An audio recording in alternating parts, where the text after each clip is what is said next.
तो बच्चों ब्रिटिश भी बाहर इंडिया के बाहर के लोग हैं, फ्रेंच भी इंडिया के बाहर के लोग हैं।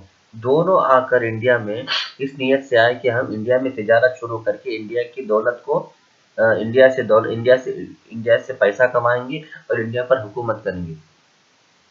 लेकिन दोनों को ये बर्दाश्त नहीं था कि एक दूसरे को बर्दाश्त नहीं करते थे। फ्रेंच क्या चाहते थे, ब्रिटिश इंडिया को छोड़ दे, हम इंडिया पर हुकूमत करें। ब्रिटिश क्या चाहते थे, हम बहुत पहले से इंडिया में हुकूमत कर रहे हैं, तो मतलब हमारा ही इंडिया में हुकूमत करने का हक है, फ्रेंच को हुकूमत करने का हक नहीं है। ये बात से दोनों के बीच में जंग हुआ करते थे, लड़ाई हुआ करती थी। इस जो लड़ाई को क्या कहते हैं, कार्नेटिक वॉर्स कहते हैं।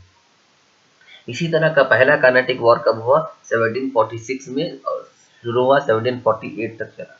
ठीक है, 1746 से 1748 तक। The competition between the British and French to have trade monopoly over the South India led to the Carnatic wars. Trade monopoly means business करने का licence.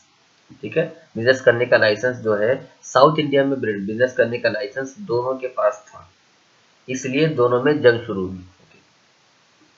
Reasons: the competition and jealousy between British and the French over trade and the political ambitions. ये जो जंग हुई, इसकी वजह क्या बनी, यानी किस वजह से जंग हुई? जंग के वजूहात ये है कि एक दूसरे से जलते थे। ब्रिटिश फ्रेंच के लोगों से जलता था और फ्रेंच के लोग ब्रिटिश के लोगों से जलते थे। क्यों जलते थे? क्योंकि दोनों भी जो है सो इंडिया पर हुकूमत करने की नियत से आए थे और दोनों की हुकूमत नहीं हो रही थी। ठीक है, नेक्स्ट रीजन क्या था? The war between the British and the French in Europe over the issue of succession in Austria in Europe led to wars in India too. जिस तरह इंडिया में इन दोनों के दरमियान जंग हो रही थी, उसी तरह यूरोप में भी। ठीक है, यूरोप में एक कंट्री है ऑस्ट्रिया, वहां पर भी ब्रिटिश के दूसरे लोग जो है एंटर हुए थे, और वहां पर भी फ्रेंच के दूसरे लोग एंटर हुए थे। ठीक है, फ्रेंच के जो आर्मी है उसमें से थोड़े लोग इंडिया को आए, थोड़े लोग ऑस्ट्रिया गए। इसी तरह ब्रिटिश की जो आर्मी है उसमें से थोड़े लोग इंडिया को आए और थोड़े लोग ऑस्ट्रिया गए। वहां पर दोनों के दरमियान जंग होने की वजह से यहाँ इंडिया में ब्रिटिश के लोग क्या बोले, आपके फ्रेंच के लोग हमारे लोगों पर ऑस्ट्रिया में हमला करे, इसलिए हम आपसे लड़ते। ठीक है, इस वजह से भी इंडिया में फ्रेंच और ब्रिटिश के दरमियान कार्नेटिक वॉर, पहला कार्नेटिक वॉर शुरू हुआ। ठीक है, और ये जो कार्नेटिक वॉर हुआ वो कहाँ पे हुआ? आरकोट में हुआ। ओके, आरकोट एक इलाका है इंडिया में, एक शहर का नाम है इंडिया में। वहां पर ब्रिटिश के और फ्रेंच के दरमियान पहली जंग हुई, फर्स्ट कार्नेटिक वॉर। ओके, जब जंग शुरू हुई तो शुरुआत में क्या हुआ, ब्रिटिश को जो है साउथ ईस्टर्न कोस्ट मतलब ये कि वो स्टेट इंडिया के जो ईस्ट में है, जैसे कि तेलंगाना है और आंध्रा है और तमिलनाडु है, यहाँ के जो समंदरी इलाके थे उसे साउथ ईस्ट कोस्ट कहते हैं। यहाँ पर जब जंग तो यहाँ पर भी हो रही थी ब्रिटिश और फ्रेंच के दरमियान। यहाँ पर जब ब्रिटिश को कामयाबी मिल रही थी, ब्रिटिश फ्रेंच से जीत रही थी। ओके, और इसी तरह से जीतने के लिए ब्रिटिश ने पौंडीचेरी को कब्जा किया, पौंडीचेरी पे कब्जा किया। ठीक है, पौंडीचेरी पे कब्जा करने के बाद फ्रेंच के लोगों को बहुत गुस्सा आया, हमारी जमीन हमारे से छीन लिए ना बोल के। इस वजह से इस कब्जे का जवाब देने के लिए, बदला लेने के लिए फ्रेंच के जो गवर्नर हैं मद्रास पर हमला करे। ठीक है, फ्रेंच के जो गवर्नर थे वो क्या करे, मद्रास यानी चेन्नई पे हमला किए।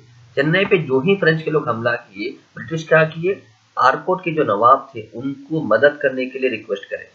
ठीक है, जो ही ब्रिटिश ने आरकोट के नवाब को मदद करने की रिक्वेस्ट की, आरकोट के नवाब क्या करे, ब्रिटिश की मदद के लिए आर्मी भेजे मद्रास को वापस लेने के लिए। ठीक है, आर्मी तो भेजे, लेकिन जो ही फ्रेंच को मालूम हुआ कि आरकोट का बादशाह ब्रिटिश को मदद करने के लिए आर्मी भेजा है, तो फ्रेंच के लोगों ने, फ्रेंच के गवर्नर ने अपनी आर्मी को ऑर्डर दिया कि तुम फौरी जाओ और रास्ते में उन्हें मारो, उन्हें खत्म कर दो। तो फ्रेंच के गवर्नर के ऑर्डर पर फ्रेंच की आर्मी ने आरकोट के नवाब की जो आर्मी थी उन्हें आधे रास्ते में ही मार गिरा दिया। इस दरमियान क्या हुआ था, क्योंकि यूरोप में भी जंग चल रही थी, ऑस्ट्रिया में जो जंग चल रही थी, वो जंग जो है एक एग्रीमेंट पे खत्म हुई, एक बातचीत पे, एक कॉम्प्रोमाइज पे खत्म हुई, ठीक है। जो ही वहां पे कॉम्प्रोमाइज हुआ, यहाँ पर भी इंडिया में भी ब्रिटिश और फ्रेंच के दरमियान जंग खत्म हुई। हाँ, फर्स्ट कर्नाटिक वॉर का नतीजा ये हुआ कि ब्रिटिश जो है मद्रास पे कब्जा कर ली, मद्रास पर ब्रिटिश की हुकूमत शुरू हो गई, और फ्रेंच जो है आरकोट पे कब्जा कर ली, ठीक है। फ्रेंच जो है आरकोट के इलाके पे कब्जा करे। उसके बाद दोनों के दरमियान जो जंग हुई थी, इस जंग के दौरान जितने भी प्रिजनर्स, जितने भी कैदी पकड़े गए थे, सभी कैदी को रिलीज कर दिया गया, छोड़ दिया गया। Okay, the second Carnatic war. Okay, second Carnatic war कब शुरू हुई और उसकी वजूहात क्या बने, ठीक है। In Arcot and Hyderabad the problems of succession arose, this was the main cause for the war, ठीक है। आरकोट में फ्रेंच की हुकूमत थी और हैदराबाद के इलाके में भी फ्रेंच के कमांडर्स की हुकूमत थी।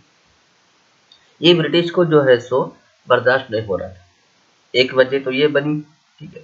दूसरी वजह ये, चंदा साहिब और अनवरुद्दीन आरकोट में चंदा साहिब और अनवरुद्दीन के दरमियान बादशाह बनने के लिए मुकाबला शुरू हुआ, ठीक है। और हैदराबाद में नासिर जंग और मुसाफर जंग के दरमियान, हैदराबाद में नासिर जंग और मुसाफर जंग के दरमियान मुकाबला शुरू हुआ, और इसी तरह आरकोट में चंदा साहिब और अनवरुद्दीन के दरमियान कंपटीशन शुरू हो गया, किस लिए, नवाब बनने के लिए, बादशाह बनने के लिए, ठीक है। ये दूसरी वजह बनी। तीसरी वजह क्या बनी, through secret negotiation Dupleix created a confederation of Chanda Sahib and Muzaffar Jang, they defeated and killed Anwaruddin, this his son Mohammad Ali escaped to Tiruchirappalli. अब चूंकि आरकोट में और हैदराबाद में मुकाबला शुरू हुआ, तो फ्रेंच क्या करे मालूम, आरकोट में खुफिया तौर पर, राज राज के तौर पर चंदा साहिब की मदद करके चंदा साहिब को बादशाह बनाए, और यहाँ पे हैदराबाद में मुजफ्फर जंग को मदद करके मुजफ्फर जंग को हैदराबाद में बादशाह बनाए। इसके बाद क्या करे, दे डिफीटेड एंड किल्ड अनवरुद्दीन। अब क्योंकि अनवरुद्दीन के दरमियान और चंदा साहिब के दरमियान मुकाबला था, तो फ्रेंच की मदद से चंदा साहिब ने अनवरुद्दीन को मरवा दिया, और जो ही अनवरुद्दीन मर गया, तो उसका जो बेटा था वो भाग गया, मोहम्मद अली, जो भाग गया, तिरुचिरापल्ली जाके रहना शुरू किया। ये थे वजूहात सेकेंड कर्नाटिक वॉर के, दूसरे वॉर के, किसके बीच में, ब्रिटिश और फ्रेंच के दरमियान। अब आरकोट में चंदा साहिब बादशाह थे और हैदराबाद में मुजफ्फर जंग बादशाह थे, ठीक है। किसके सपोर्ट की वजह से, फ्रेंच के सपोर्ट की वजह से। अब चूंकि फ्रेंच हो या ब्रिटिश हो, इंडिया के तो नहीं है, अब बाहरी लोग हैं, तो जाहिर से बात है उनके अंदर बदमाशी और नीयत खराब तो होती है। तो फ्रेंच के लोग क्या करिए, बदमाशी करके मुजफ्फर जंग को हैदराबाद में कत्ल करवा दिए, ठीक है। कत्ल करने के बाद मुजफ्फर जंग की जगह सलाबुद्दीन जंग को जो है सो हैदराबाद का नवाब बनाए, ठीक है। इसके यही मीनवाइल, इसी दौरान English were annoyed on account of this, French की इसी हरकतों की वजह से ब्रिटिश के लोग बहुत गुस्सा थे, फ्रेंच की ऐसी हरकतों की वजह से। फ्रेंच जिसे चाहे बादशाह बनाना, जिसे चाहे मार दे रहा, ठीक है। तो ब्रिटिश के लोग क्या करें, दे कैप्चर्ड आरकोट एंड किल्ड चंदा साहिब। अब आरकोट पर जो है किसका कब्जा था, फ्रेंच का कब्जा था। फ्रेंच से बदला लेने के वास्ते, फ्रेंच को सबक सिखाने के वास्ते ब्रिटिश क्या की, आरकोट पर हमला करके वहां के बादशाह चंदा साहिब, जो कि फ्रेंच की तरफ से बादशाह बना था, उसे मार दी, ठीक है। मारने के बाद चंदा साहिब की जगह मोहम्मद अली, जो कि अनवरुद्दीन का बेटा था, उसे नवाब बना दिया, किसका, आरकोट का।